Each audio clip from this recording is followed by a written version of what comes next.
want you to take a good close look at this family portrait. Because if you had to find a stock photo of the typical American family, just like the millions that'll sit around the Thanksgiving tables in less than 24 hours, this one could certainly work. Only if you don't know this family's secret. Because one of these people is not like the others. One of them is a serial killer. But when this picture was taken, nobody else knew.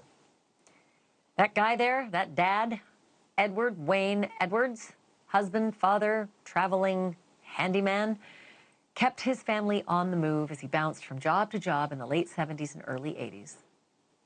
Strange thing was, though, murder seemed to follow that family everywhere they went. And one day, someone put the pieces together, beginning with the case of the so-called sweetheart murders. Those were back in 1980. The tipster was right, and Edward Edwards ended up confessing to 5 murders. And Edward Edwards went to death row. That someone who did the outing was his own daughter, April. And April has now put her extraordinary story into a book called Raised by a Serial Killer, Discovering the Truth About My Father. April Balascio is kind enough to join me now live. April, thanks for being here. What a story. It's so unbelievable that you lived this reality. How long do you think you knew? How long did you suspect before you really made the call and just turned him in? First of all, thank you for having me. As far as how long I knew, I started, as children, we see things that our parents don't realize that we see. And when I first started seeing some things, I didn't understand what they were and what it meant until I got older. So I had always known some things, but didn't start putting the pieces together. And I think my eyes really started opening around the 5th, 6th grade when I was in elementary school. So did everyone else in your family have the same spidey senses, or were there some real obstinate members of the family who just would not believe for a minute that Dad was a killer?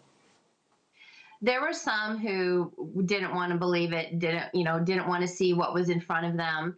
And some of them had the same suspicions I had, but no one was really knew what to do about it, or even if they wanted to do something about it.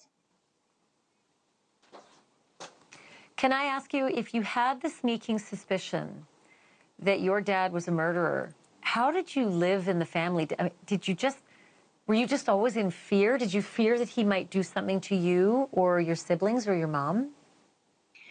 My dad was very abusive to my mom and to us, to myself and my siblings. So there was always that constant fear that, his anger would erupt. You just never knew.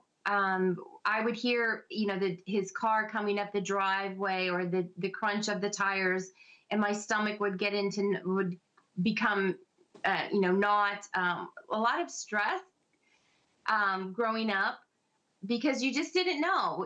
He could walk through the door and he could be his happy self, the life of the party, or he could be angry, and next thing you know, fists would be flying or things would be flying.